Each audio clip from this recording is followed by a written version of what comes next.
सर्व कर्मचारी वर्गांचे आपल्या या शासकीय सारथी या आपल्या चॅनलवरती हार्दिक स्वागत आहे। पुन्हा एकदा कर्मचाऱ्यांसंदर्भातील अत्यंत महत्त्वाचा व्हिडिओ आपण आपल्यासमोर घेऊन आलेलो आहोत। आजच्या व्हिडिओचा विषय आपण पाहू शकता, avail tax discount on car loans, what is the procedure. म्हणजे कार लोनवरती आपल्याला मोठ्या प्रमाणावरती टॅक्स डिस्काउंट मिळू शकतो। या संदर्भातील सविस्तर आढावा याची प्रक्रिया आपण या व्हिडिओमध्ये जाणून घेणार आहोत। अत्यंत महत्त्वाचे व्हिडिओ आहेत जे नुकतंच कार लोन वगैरे ज्यांनी घेतलेलं आहे किंवा जे घेणार आहेत त्यांच्यासाठी, तेव्हा हा व्हिडिओ त्या कर्मचाऱ्यांपर्यंत शेअर करायला विसरू नका। शासकीय कर्मचारी सारथी हा आपला यूट्यूब चॅनल सरकारी कर्मचाऱ्यांसंदर्भात, शासकीय निमशासकीय कर्मचाऱ्यांसंदर्भात अत्यंत महत्त्वाच्या घडामोडी अपडेट्स आपल्यासमोर आणत असतो। त्यामुळे चॅनलशी कनेक्टेड राहा।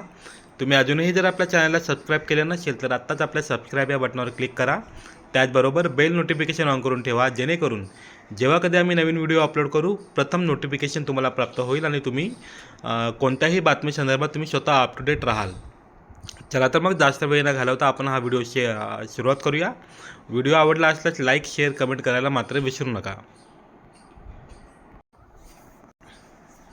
अनेकांचा अर्धाधिक पगार घराचा EMI किंवा कारचा EMI किंवा इतर कारणांसाठी घेतलेल्या लोनचे EMI फेडण्यातच जातो। आता यातून तुम्हाला दिलासा मिळण्यासाठी आज एक खास माहिती आपल्यासमोर आपण सादर करत आहोत। पाहूया आपण ती माहिती। तुम्ही जर प्रोफेशनल कारणांसाठी कार वापरत असाल तर तुम्हाला कार लोनवर भरलेल्या व्याजावर टॅक्स डिस्काउंट तुम्हाला मिळू शकतो। म्हणजे समजा तुम्ही एखादी गाडी घेतली आणि तुम्ही ती एखादा प्रोफेशनल कारणासाठी तुम्ही ती गाडी वापराल, म्हणजे वैयक्तिक कारणासाठी न वापरता प्रोफेशनल कारणासाठी तुम्ही जर ती गाडी वापरत असाल तर तुम्ही जे काही कार लोनवरती व्याज भरताय त्या व्याजावरती तुम्हाला टॅक्स बेनिफिट भेटू शकतो। आता हे कसं शक्य आहे, यासाठी नेमकं काय करावं लागेल याविषयीची सविस्तर माहिती आपण या व्हिडिओमध्ये पाहणार आहोत। तेव्हा व्हिडिओ स्किप करू नका, व्हिडिओ शेवटपर्यंत पहा, जेणेकरून तुम्हाला चांगल्या प्रकारे सविस्तर माहिती तुम्हाला या ठिकाणी मिळेल आणि परिपूर्ण माहिती तुम्हाला मिळेल। गृहकर्ज, कार लोन, मुलांचे शिक्षण या खर्चांपासून कुठेतरी उसंत मिळावी याचा विचार आपण सर्वसामान्य लोक करत असतो। आज तुम्हाला दिलासा देणारी बातमी आपण घेऊन आलेलो आहोत। समजा तुमच्याकडे कार असेल तर तुम्ही टॅक्स डिस्काउंट म्हणजेच कर सवलत तुम्ही मिळवू शकतात।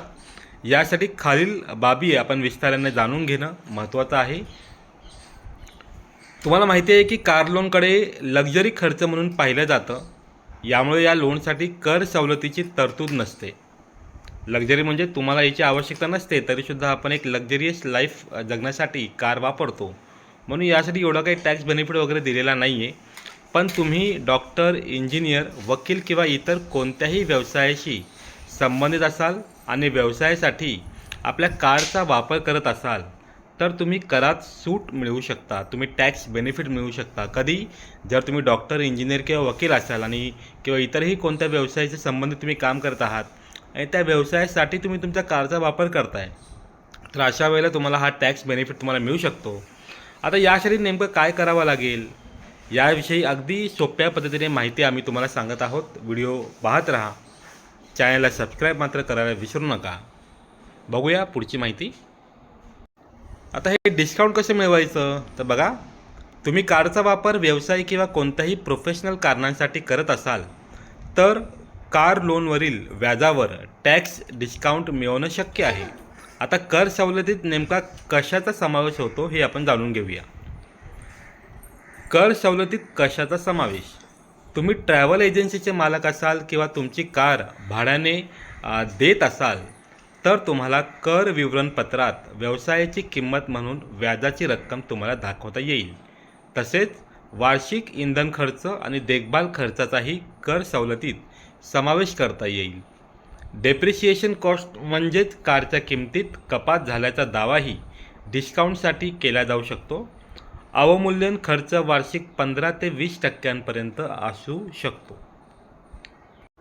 आता उदाहरण दाखल पहा, एक उदाहरण समजून घेऊया आपण। आता सोप्या भाषेत आणि अगदी सोप्या उदाहरणाने समजून घेऊया। असं गृहीत धरा की तुमचं उत्पन्न 10 लाख रुपये आहे। आता तुम्ही कार लोनचे व्याज 70,000 रुपये भरले असेल तर तुमचे टॅक्स कॅल्क्युलेशन हे 9,30,00,000 रुपये म्हणजे 9,30,000 रुपये होईल. इंधन आणि देखभाल खर्चाबरोबरच कर सवलतीही अधिक असू शकतात. यासाठी साहजिकच योग्य कागदपत्रे पुरावे आवश्यक असतात. गृहकर्जात थेट कर सवलत दिली जाते, तर कार लोन केवळ व्यावसायिक वापराच्या अटीवर करमुक्त असते. अशा प्रकारे तुम्ही योग्य कागदोपत्री पुरावे उपलब्ध असल्यास व्यावसायिक कारशी संबंधित खर्चाचे कर लाभांमध्ये रूपांतर तुम्ही करू शकता. यासाठी गाडीचे असणारे आवश्यक कागदपत्र किंवा तुम्ही जे प्रोफेशनलिझम तुम्ही करताय, गाडीचा वापर तुम्ही व्यवसायासाठी करताय, या संदर्भातील तुम्हाला आवश्यक कागदपत्रे तुम्हाला सादर करावी लागतील. मात्र एक गोष्ट लक्षात ठेवावी की उगाचच कोणत्याही कारण नसताना खोट्या प्रमाणात जर असा क्लेम तुम्ही दाखल केला, म्हणजे व्यावसायिक कारणासाठी कार वापरत नाही तरीसुद्धा तुम्ही बनावट कागदपत्र देऊन जर हा कर सवलत टॅक्स बेनिफिट जर तुम्ही क्लेम करण्याचा प्रयत्न केला तर तुम्हाला दंडही होऊ शकतो. एक गोष्ट लक्षात घ्या की कर सवलतीचा दावा करताना कारचा वापर हा व्यवसायात होत असल्याचा पुरावाही देणे गरजेचे असल्याचे तज्ज्ञांचे म्हणणे आहे. खोटा दावा केल्यास प्राप्तिकर अधिकारी तो फेटाळून लावू शकतात आणि दंडही ठोठावू शकतात. थोडक्यात तुम्ही जी कार घेतलेली आहे ती कार तुम्ही फक्त व्यवसायासाठी वापरत आहात, या संदर्भातील डॉक्युमेंट्स तुमच्याकडे असणे गरजेचं आहे, पुरावे तुमच्याकडे असणे गरजेचे आहे. फक्त इन्कम टॅक्समध्ये रक्कम टाकून चालत नाही, तर वेळेच्या वेळी जेव्हा एखादा प्राप्तिकर अधिकारी तुम्हाला त्याचे पुरावे विचारेल आणि पुरावे जर तुमच्याकडे नसतील तर तुमचा दावा फेटाळून तुम्हाला त्या संदर्भात दंडही ठोठावू शकतात. त्यामुळे जेन्युइनली ज्यांनी आपल्या गाड्या ज्या आहेत त्या व्यवसायासाठी वापरलेल्या आहेत त्यांनी नक्कीच या संधीचा लाभ तुम्ही घ्यायचा आहे. मात्र खोट्या प्रमाणात याचा उपयोग मात्र कोणी करू नका असे सर्वांना मी आवाहन करतो. तर अपेक्षा करतो तुम्हाला आजचा हा जो आपला व्हिडिओ आहे तो व्हिडिओ तुम्हाला चांगल्या प्रकारे कळाला असेल. अशाच प्रकारचे नवनवीन व्हिडिओज आपल्यासमोर आणत राहू. शासकीय कर्मचारी सारथी हा जो आपला चॅनल आहे तो सरकारी कर्मचाऱ्यांसंदर्भात अत्यंत महत्त्वाचे व्हिडिओज, अपडेट्स, शासकीय निर्णय आपल्यासमोर आणत असतो. सरकारी कर्मचाऱ्यांसंदर्भात एखादा महत्त्वपूर्ण शासन निर्णय आला की तात्काळ आपण या व्हिडिओच्या माध्यमातून आपल्यापर्यंत ती माहिती सविस्तरपणे तुम्हाला समजेल या भाषेत पोहोचवण्याचा प्रयत्न करत असतो. त्यामुळे आपणही शासकीय कर्मचारी सारथी हे जे चॅनल आहे त्या चॅनलला तुम्हीही सबस्क्राईब करावं. आपण जर ऑलरेडी सबस्क्राईब केलं असेल तर आपलं मनपूर्वक धन्यवाद, आभार. मात्र तुम्ही अजूनही जर आपलं चॅनल सबस्क्राईब केलं नसेल, कारण आम्ही बघतो व्हिडिओ तर अनेक जण बघतात, मात्र त्या मानाने त्या पटीने सबस्क्रायबरची संख्या मात्र वाढत नाही आहे. याचा अर्थ काही जण फक्त व्हिडिओ पाहत आहेत, चॅनलला मात्र सबस्क्राईब करत नाही आहेत. कुठेतरी आम्हालासुद्धा मोटिवेशन मिळावं या अर्थाने तुम्हीसुद्धा हे चॅनल सबस्क्राईब करणं फार गरजेचं आहे. व्हिडिओ आम्ही तर टाकतच राहतो, माहितीपर व्हिडिओ असतात. तेव्हा पुन्हा एकदा मी विनंती करतो आहे, ज्यांनी सबस्क्राईब केलं त्यांचे मनपूर्वक धन्यवाद. ज्यांनी सबस्क्राईब केलं नसेल त्यांनी पुन्हा एकदा आपलं चॅनल सबस्क्राईब करा. त्याचबरोबर तुमच्या कुटुंबामध्ये तुमच्या ओळखीच्या व्यक्तींनासुद्धा आपलं चॅनल सबस्क्राईब करायला सांगावं अशी आपणास आम्ही विनंती करतो. लवकरच एका नवीन व्हिडिओसह आपल्यासमोर येऊ. तूर्तास आपली रजा घेतो. धन्यवाद.